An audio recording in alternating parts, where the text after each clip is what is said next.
let's come out to our Zetadocs AP Automation document queue, where our vendor invoices go to hang out before processing. You may be aware that you can manually upload your invoices either by clicking Item Upload to upload a single invoice, or by clicking Queue Upload Files to upload a batch of invoices into SharePoint. But to automate this process, we can set up a Power Automate flow to automatically onboard your invoices to the queue for you. Now, any PDF attachments and emails sent to a specified address will be added to the queue automatically.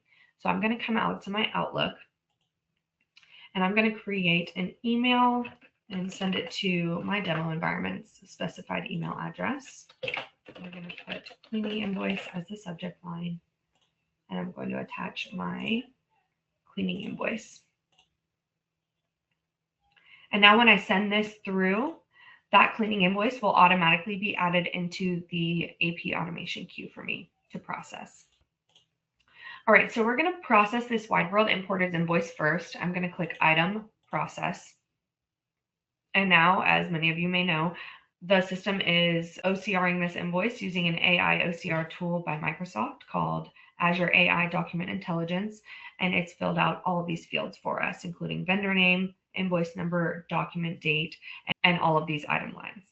Now, thanks to a new release with a little bit of screen personalization, I can come out here and quickly personalize this screen and add a field. So if I want to add my posting date, I can now view the posting date from the preview purchase invoice screen. So we have not created our purchase invoice yet. We're still on the preview screen, and I've now personalized this screen to add the posting date so I can view and change it right from here before our purchase invoice is created.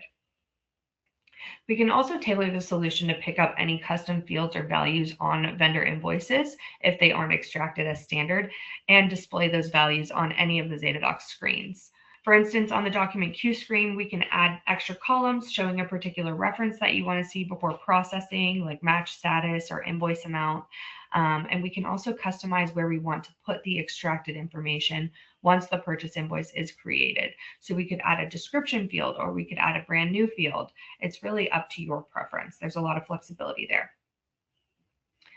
You can now also save your changes. So I'm just to show you how this works, I'm going to make a small change. I'm going to add a comment here. I'm just going to say comment. And if I go to cancel this, it's now going to ask me if I want to save the changes that I've made. So I'll say yes. And now when I come back in to process this again, you'll see that my comment was saved. You can also clear your saved changes in one click if you want to remove any changes made late. So if I come out here and click these three dots, I can now clear saved changes, which brings me back to my original screen and removed that comment that I added. All right, now this is an invoice based off a PO, so let's do the order match. So I'm going to come up here and click these three dots and click Match to Order Lines, which will bring up my order matching screen, where I have my invoice lines up top, I have my order lines down below, and I still have my vendor invoice over here on the right for easy reference. Now this is filtered only to show those items related to this specific PO that have not been invoiced yet. We can handle invoices with multiple POs, and if for some reason we can't find the PO on the invoice, this will filter to show any open items related to this vendor that haven't been invoiced yet. As you can see, these green ones are fully matched, and this yellow one right here is a partial match where we ordered 6, but we only received 4. So we do support those partial matches as well. Now let's close this screen. And you can see it automatically added a comment with our PO number for easy reference. Now, once I click OK, our purchase invoice is being created, and we can set the system to create either a posted or an unposted purchase invoice. That's totally up to your preference. In this demo, this is creating an unposted purchase invoice, and we are automatically receiving any line items on the invoice that have not been marked as received yet. But both of those are configurable settings, whether you want to create a posted or unposted purchase invoice, or if you want auto receiving on or off, that is totally up to you, and it can be set up at a vendor level or can be set up globally. Now over here on the right, as you can see in the Zetadocs fact box, we've automatically archived a copy of that original vendor invoice, which if we click on that, it takes us right out to SharePoint, where we can quickly and easily go back to reference that if we ever need to. Okay, now moving on to this non-publisher's invoice right here. I'm going to click Item, Process yet again. And what I want to show you on this invoice is what we can do to combine the invoice lines. So we can combine your invoice lines on your preview screen. I'm going to combine these three right here. I'm going to do this on the preview screen.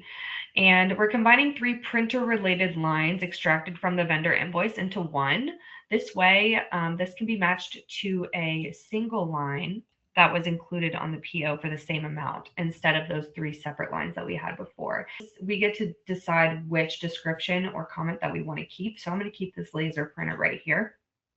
I can also delete unwanted lines.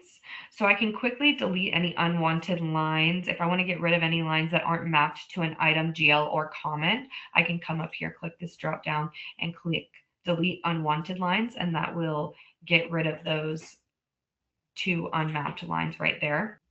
This is particularly helpful when you have an invoice with many lines and you're only wanting to map and retain a few important lines. You can map the few lines that you choose and then have a quick way to remove all the others. If I didn't remove the lines and they were left unmapped, then we will just automatically set them as comment lines. So to those of you thinking that you need to map each and every line, you can save yourself some time with these tips.